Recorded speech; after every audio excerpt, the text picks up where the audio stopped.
Hi everybody, it's been a couple of days.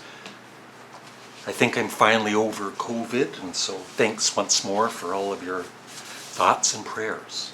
I wanted to show you a couple of books I bought. This one I bought brand new, and the other one I got used at what's a store called Value Village in Belleville, Ontario.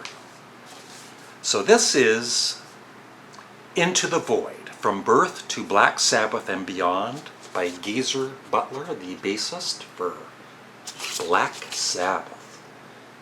And I would say I've read about maybe 1/3 of the book so far, and it's very, very good.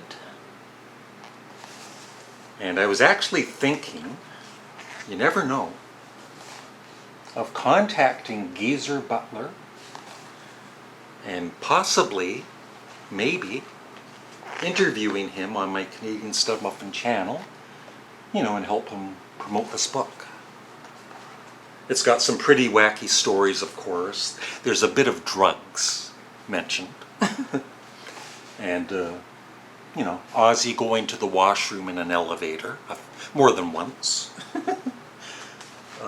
It's kind of insane how all four of them kind of managed to get through those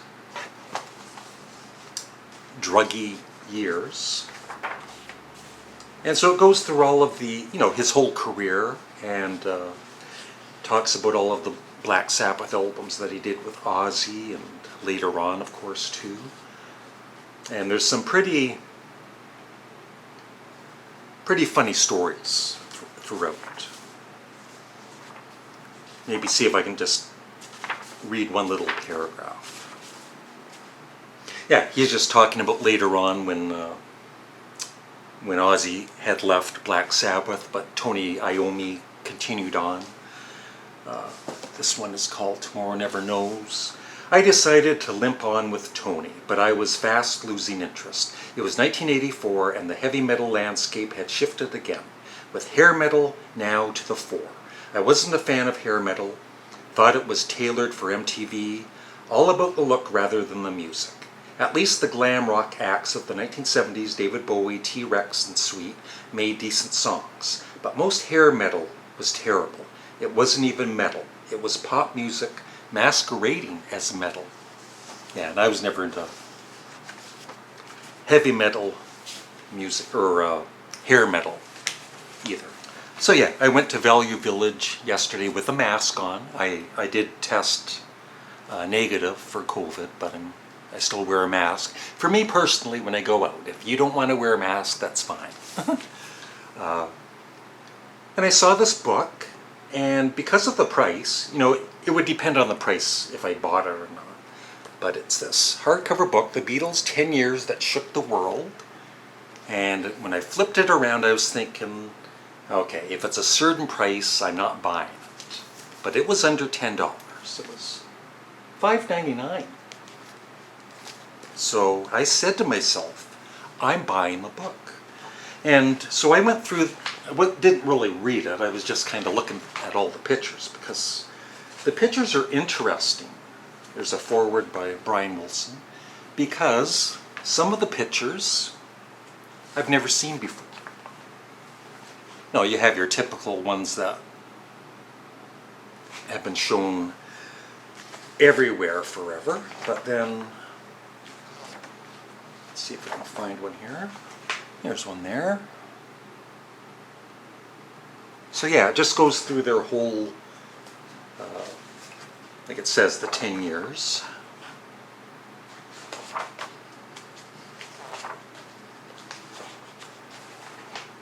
Some real nice shots that I've never seen before.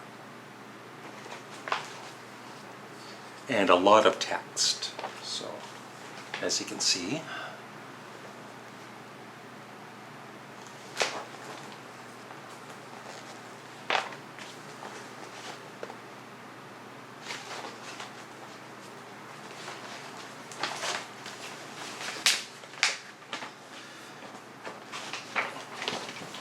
Let's take this cover off. It's getting annoying.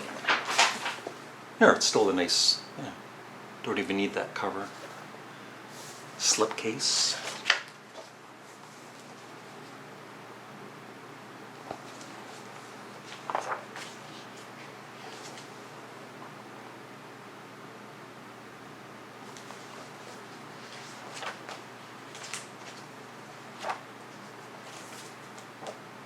Yeah. Nice pictures that I've never seen before.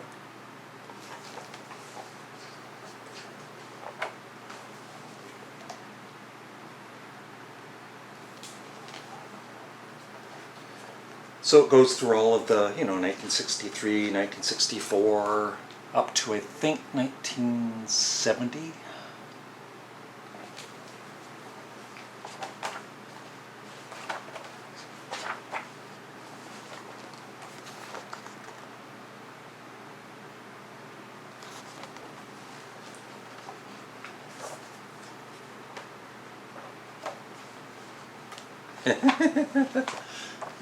John Lennon praying as he gets his hair cut.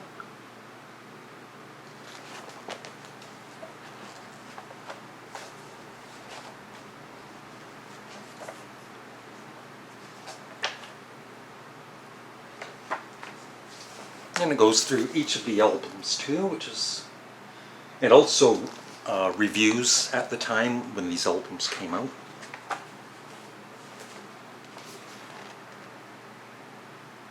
There's George with Pattie Boyd.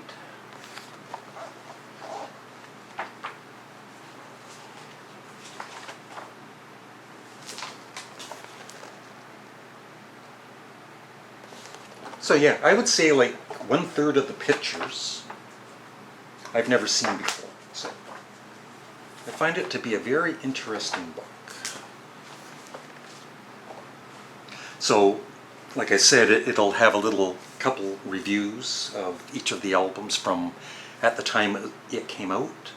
What the paper said, the latest Beatles album, Revolver, certainly has new sounds and new ideas, and should cause plenty of argument among fans as to whether it is as good or better than previous efforts. One thing seems certain to me, you'll soon all be singing about a yellow submarine.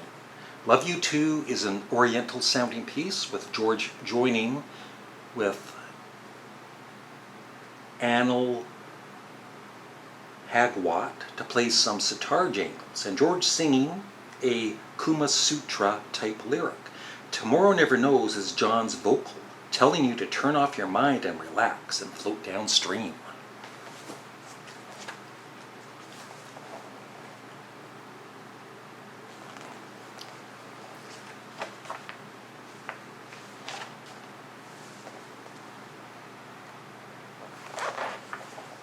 So a pretty good purchase for $6.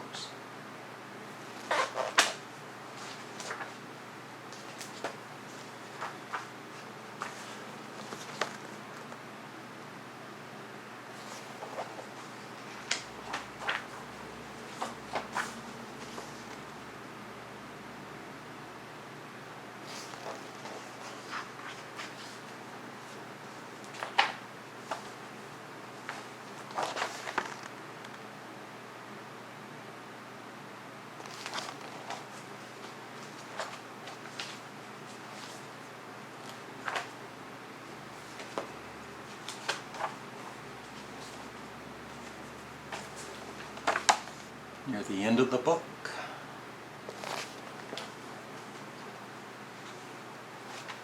Yeah, it goes to the end of 1969, early 1970.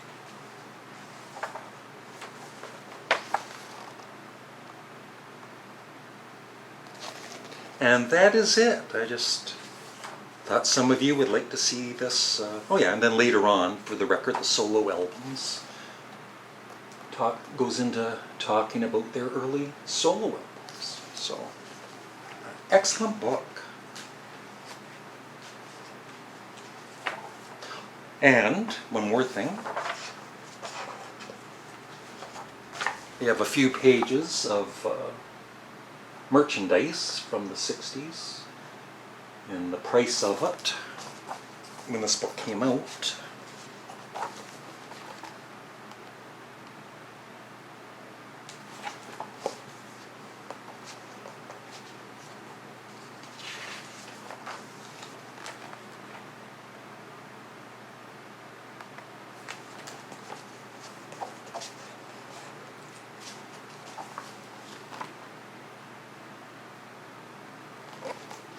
It's a heavy book, man.